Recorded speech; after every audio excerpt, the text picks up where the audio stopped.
Hello, and welcome back to another brand new episode of Books with Not Just Free. Today's episode is a very, very special episode for me, and this is something that I had wanted to do since the very beginning of the year. In fact, when I started the channel, I thought that this probably should have been my first video, but for whatever reason, I just could not come around doing this video.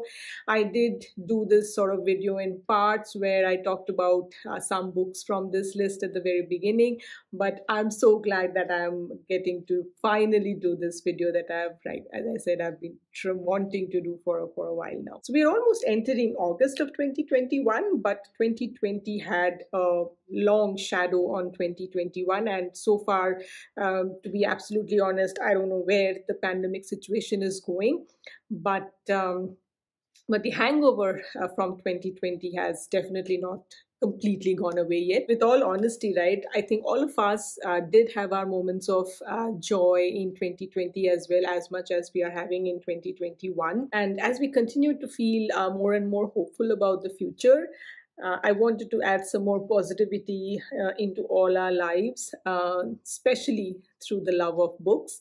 And hence, today's video is focused on the 10 most comforting books to read this year and maybe for any year. So if you're new to my channel, then I'm Debulina, and through this channel I talk about everything related to books, which includes book reviews, author reviews at times, and also TBRs. So let's dive right into the 10 most comforting books to read in 2021. These books that I'm going to talk about are in no particular order, so I've just randomly put them between 1 and 10. The first book that I wanted to talk about is The Curious Incident of the Dog in the Nighttime. This is a book by Mark Haddon, and it's a beautiful story about a boy, his unique view of the world, and the mysterious murder of a dog in the nighttime.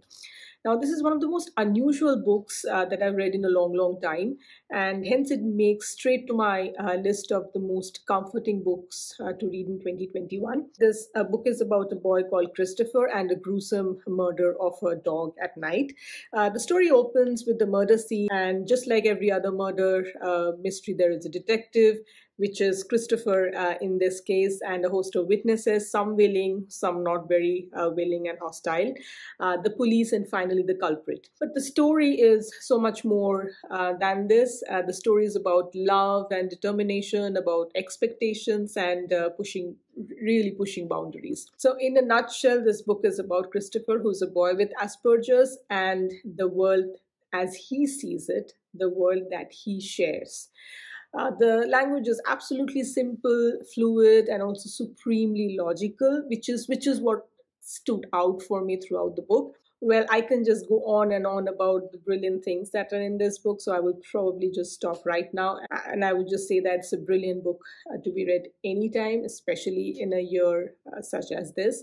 So go grab your copy if you haven't done so. The next 4 books on my list, I will not go too much in details because I've done 2 separate videos on that, and I will link them up here. The second book is The 100-Year-Old Man Who Climbed Out of the Window and Disappeared.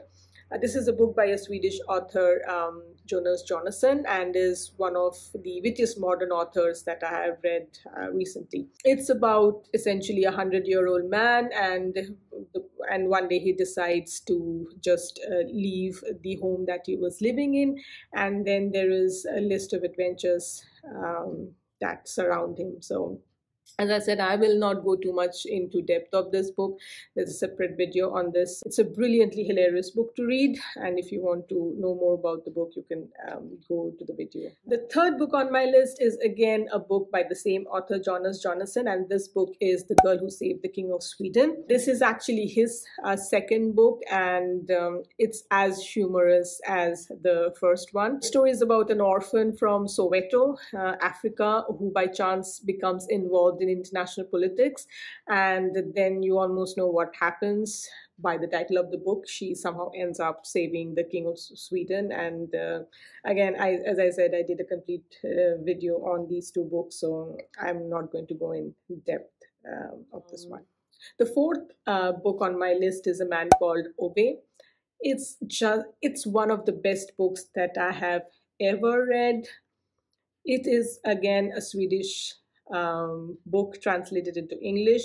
The author is Fredrik Backman. I will refrain from talking anything more about the book beside the fact that this is about a grumpy old but amazingly endearing man called Ove and his interactions with his neighbors and his interactions with people around him. If you haven't read this book, I will highly recommend you to pick up a copy of this book and give it a read, because this, as I said, this is one of the best books that I have ever read in my life. Moving on very swiftly, the fifth book on this list is My Grandmother Sends Her Regards and Apologies. This is another book, or in fact the second book by Fredrik Backman, by the same author who wrote A Man Called Ove. It is about a girl called Elsa and her relationship with her grandmother, and then the little adventures that she goes on with her grandmother and also on her own. I'm repeating myself constantly, but I will not go into depth on this book as well, because as I said, I've done a video on this. So with that, let us move on to book number 6, The Unlikely Pilgrimage of Harold Fry. This is written by Rachel Joyce, and this is indeed a very unlikely candidate, as much as it is an unlikely story. Now, Harold Fry is a retired man who one day goes out to post a letter to a long lost friend. What happens after that is a story of love, friendship, despair, and determination. I had not heard of this book before I came across this, and it sort of came up on my Amazon recommendations, and that's how I picked this book up and read it, and boy, was Amazon right this time. I really liked this book, although I would say that the ending could have been slightly more engaging and better. I think Rachel Joyce did a brilliant work with this particular book, so I highly recommend it as a comforting read for this year or any other year. So we're coming to book number 7. Now, there are children's books, and then there are books for adults. And then there are some books which are meant as much for 8-year-olds as they are for 80-year-olds. Now, such books, though rare to come across, they do exist. And book number 7 is exactly that kind of a book. It's The Boy, the Mole, the Fox, and the Horse. This book is almost like a picture book, and it can be read under 30 minutes. But the strange thing about this book is that you would just want to reread it the moment you finished it. Incidentally, this was also one of the most sold books on Amazon during the first lockdown in 2020. And when you read this book, you would know why it would be.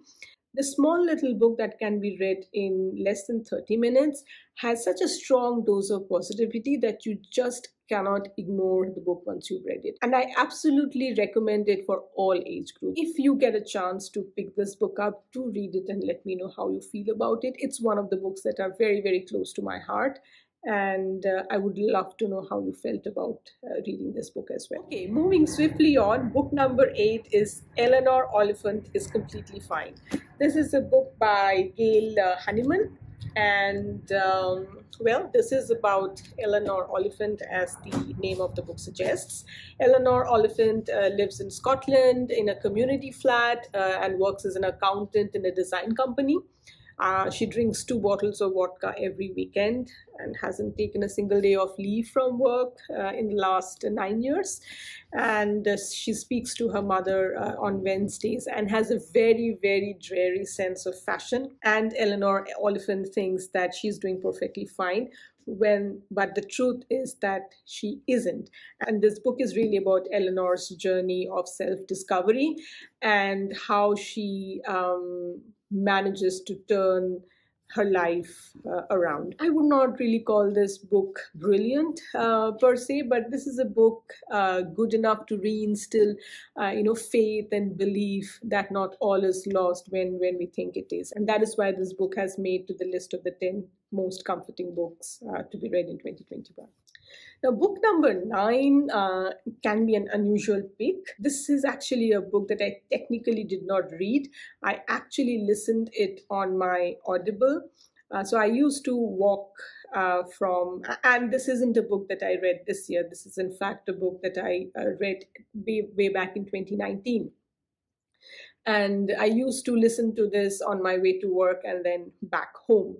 And this book is A Gentleman in Moscow by Amor Tolls. This book is sort of a historical fiction and is about a character called Count Alexander Ilyich Rostov, who's been ordered into house arrest in Hotel Metropole in Moscow during the Bolshevik Revolution, so the early 1900s. It narrates a stunning rendition, of course, a fictional rendition of the Russian history through Rostov's eyes from within the four walls of the metropole. And that is the most beautiful thing of the book. The changes that the Count sees within the hotel is representative of the changes that are happening outside. And the author has brilliantly portrayed the connection between the change within the hotel and what is happening outside. I cannot give it enough number of stars and I cannot recommend it enough. So I would really say that pick this book up and read it. All right, so with that, we're coming to the very, very end of this list because we are on book number 10. And for me, no list of comforting books can be complete without the mention of one or more books by Ruskin Bond. Now, if you're wondering why this is not a book but instead an author, it's simply because I just cannot point to one particular book by Ruskin Bond and say that this is the most comforting book. For years, I have gone back to his beautiful stories of innocence, of courage whenever I needed comfort and solace. And his stories have always provided me a, warm, fuzzy feeling. But if you're really looking for one particular Ruskin Bond book, I would say that probably picking up the omnibus of his short stories would be a good way to start Ruskin Bond because it has a lot of his stories put together into one book. But as I said before, I think any book that you pick up by Ruskin Bond should fill your heart with a lot of warmth and love and hope and belief. So with that, I would wrap up my list of the 10 most comforting books. I hope you liked the video, and if you did, do like and share this video. And if you do subscribe to my channel, as I said before, it will mean the world to me. So with that, I will sign off for today. Stay safe and stay healthy wherever you are, and I'll talk to you soon. Bye for now.